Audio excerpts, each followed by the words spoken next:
Kemurahan-Mu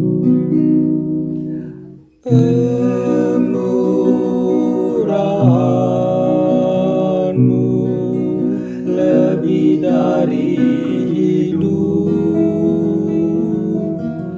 Kemurahan-Mu lebih dari hidup. Bawa lidahku memuji Engkau. Kemurahan-Mu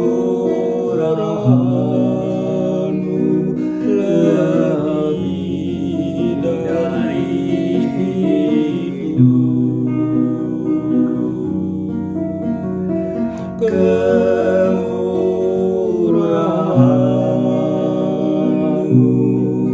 lebih dari hidup. Kemurahan-Mu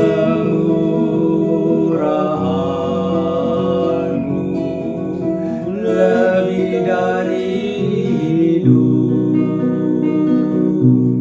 Bawa lidahku memuji Engkau.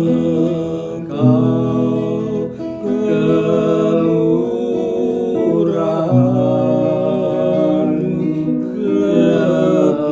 lebih dari hidup.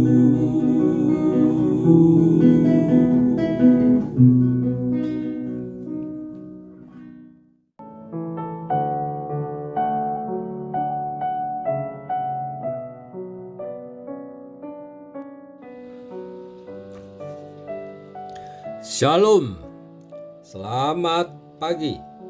Sate pagi hari ini kita masih membahas doa Bapa kami dengan tema berilah kami pada hari ini makanan kami yang secukupnya, dan subtema Allah mencukupkan Israel. Di dalam Alkitab, pada waktu orang Israel keluar dari tanah Mesir, mereka berkata kepada Musa, "Bukankah kami di Mesir duduk di sebelah dapur yang besar, makan daging sampai kenyang? Mengapa engkau membawa kami ke padang belantara yang tidak ada makanan, tidak ada minuman?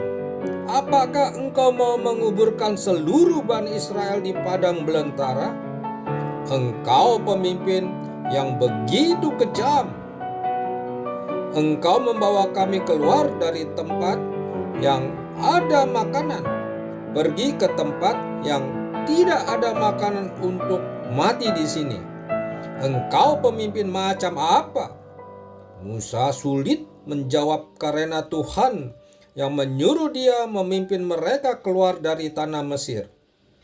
Tuhan yang menyuruh dia mengeluarkan orang Israel agar mereka tidak lagi dijadikan budak di tanah Mesir. Tetapi kemudian dia yang dicela. Tidak keruan seperti ini. Musa hanya bisa menangis di hadapan Tuhan. Apa bedanya antara hidup dengan perut yang kenyang di Mesir dan hidup yang hampir mati kelaparan di padang belantara? Di Mesir engkau menjadi budak. Di Mesir engkau diperkosa, engkau diperalat, engkau ditindas. Di sini engkau bebas menjadi anak Tuhan dan boleh menyembah kepada Tuhan. Engkau bilang, menyembah Tuhan, untuk apa jika kami tidak ada makanan? Di Mesir, walaupun sebagai budak kami masih bisa makan kenyang, gemuk, dan begitu penuh bahagia secara jasmania.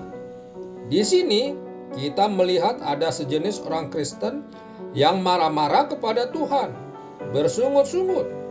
Kenapa memilih saya menjadi orang Kristen, lalu hidup susah? Lebih baik seperti orang kafir yang tidak takut Tuhan, berani menipu tetapi kaya. Kau kira kaya lebih penting daripada hidup jujur?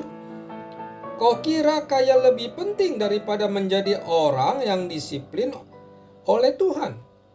Tuhan berfirman, Musa, katakanlah kepada Bani Israel, mulai besok aku akan menurunkan mana dan mereka akan makan sampai kenyang.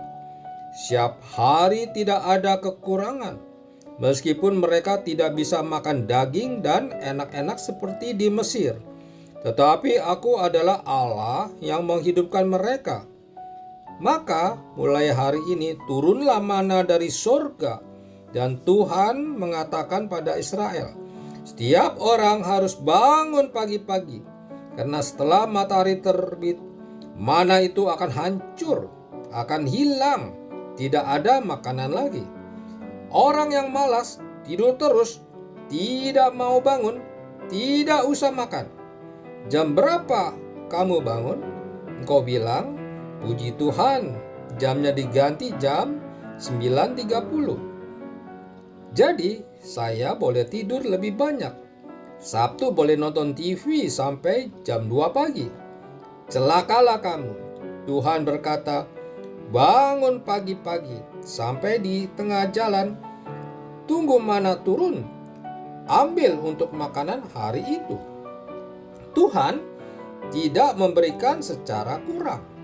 Kalau orang Israel yang keluar dari Mesir ada 2 juta orang, Tuhan memberikan mana cukup untuk kebutuhan 2 juta orang.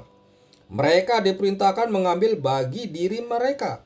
Yang ambil banyak, tidak kelebihan. Yang ambil sedikit, tidak kekurangan. Apa artinya? Ada orang yang rakus, hanya perlu 2 piring.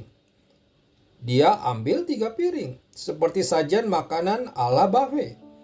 Pada kesempatan seperti itu, engkau dapat mengambil makanan sebanyak-banyaknya. Engkau tidak mengukur perutmu, dapat memuat berapa banyak. Yang kau ukur hanyalah ambisimu, dapat mengambil sebanyak-banyaknya. Ambil 1 piring, 2 piring, akhirnya disisakan. Perut sudah penuh sesak, tidak bisa makan lagi. Piringmu masih tersisa banyak makanan tapi tidak dimakan. Karena apa? Karena rakus, bukan secukupnya, semampunya, tapi sebanyak-banyaknya. Ambil sengototnya, tetapi tidak dimakan. Tuhan berkata, ambil mana, ambillah secukupnya. Tuhan berkata, ambil mana, setiap hari bangun pagi-pagi, jangan malas. Tuhan bilang, yang ambil banyak, tidak kelebihan. Yang ambil sedikit, juga tidak kekurangan. Kenapa bilang ambil banyak tidak lebih? Karena Tuhan tahu ada orang yang rakus, sukanya ambil sebanyak mungkin seperti makan buffet, sudah itu buang. Kenapa ada yang ambil sedikit? Karena sudah diambil habis oleh orang lain, sehingga hanya sisa sedikit. Tuhan bilang, saya cukupi engkau. Aku memberikan kebutuhanmu setiap hari dengan secukupnya. Amin. Mari kita berdoa. Bapa Surgawi, ajarilah kami untuk memahami kata cukup. Karena kata cukup menjadikan hidup kami menjadi tenang, tidak berkelebihan, dan tidak kekurangan. Amin.